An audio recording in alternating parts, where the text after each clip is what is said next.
past weekend is full of sadness and outrage as we mark 1 year since Russia invaded Ukraine.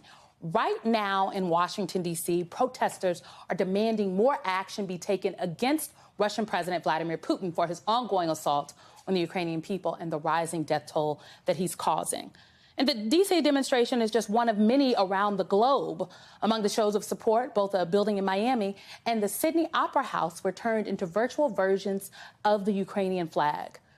And some of the protesters in Europe were Ukrainian refugees whose lives are on hold while their homeland is ravaged by war.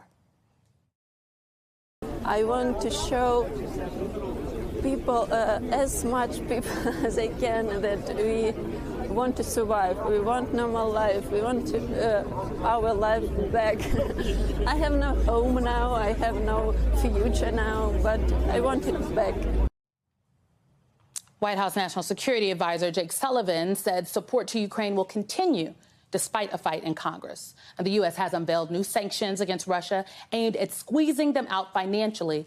But as for when the war will actually come to an end, UN Ambassador Linda Thomas-Greenfield told our Andrea Mitchell that's entirely up to Vladimir Putin.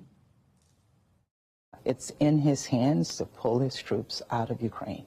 If he does it today, the war ends. The Ukrainians are fighting for their lives. And so they can't stop fighting as long as they're being attacked by Russia. But Russia can stop today, and the war's over. The Ukrainian parliament was in session yesterday, despite the sounds of air raid sirens around the country. I am so pleased to be joined now by Ukrainian parliament member Lisa Yasko. Member Yasko, a year ago, did you think Ukraine would still be in the position it's in today? Well, a year ago, it was a completely different time. A year ago, we were not sure that we will survive, and we were only thinking about how to defend Ukraine. We were without thinking about tomorrow. And still, a year after, we know that we don't have plans, we don't have certainty, but something that we know for sure that we're fighting for freedom, not only for Ukraine, but also for the world. And we are very happy when we see so much solidarity coming to Ukraine. I'm currently at the one Ukrainian event in St. Gallen. I see so much solidarity with Ukraine. It's incredibly important for me as Ukrainian and a politician. And I know that it happens all the world, which means that the world is changing. And the world thinks not only about Ukraine, but also about such values as how to not only have peace, but how to end war and to have freedom protected. You know, I think there are folks here in America wondering what this past year has been like for people who still live in Ukraine. How has it been for you personally, for your loved ones? Well, for me, it's very hard because I have lots of tragic moments in my personal situation. And I know that my life is incredibly connected to someone's wish in Russia to destroy Ukraine, Georgia, and Ukrainian free, strong people. And of course, I would wish that it was completely different, but this is how it is. But I also don't have a choice because I know that I care about the future of Ukraine and the future of Europe, and I don't want to have my children in the war again. So I know that my generation, together with other generations of Ukrainians, we're doing what we're supposed to do for the past generations that didn't achieve that, and also for the future generations. You're doing what you are supposed to do. I find that so profound.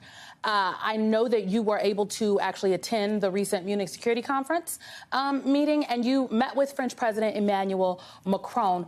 What was that conversation that you had with President Macron? Well, not only with Macron, but also with Antony Blinken and with actually quite many congressmen.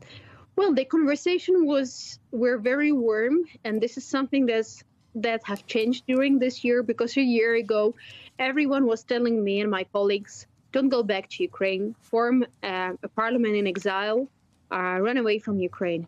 Now it's all about, okay, what can we do to make sure that we have a new international order that actually works and where freedom is protected?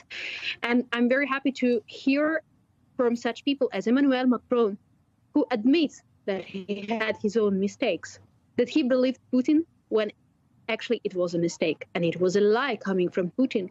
And I'm very happy when the leaders from France, from Germany are saying it so open. That means that there is an incredible big shift in politics as well. Before I let you go, I have to ask about President Biden's visit to Ukraine. What were your thoughts of the American president being there earlier this week?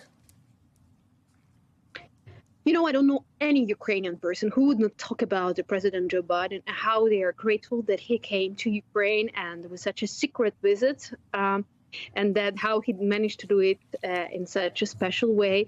Also, his speech, not only in Ukraine, but also in Poland. For us, it's an incredibly sign of solidarity. It's the symbolism that the world made a choice, the civilized world, that we're going to protect the future of freedom and the imperialism of Russia or any other possible country will be over.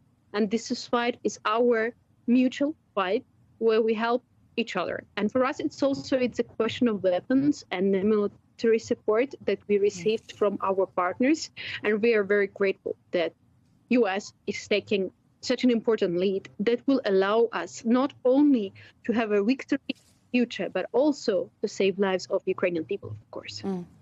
Lisa Yasko, thank you very much for your time. I am definitely praying for the people of Ukraine. Appreciate your time.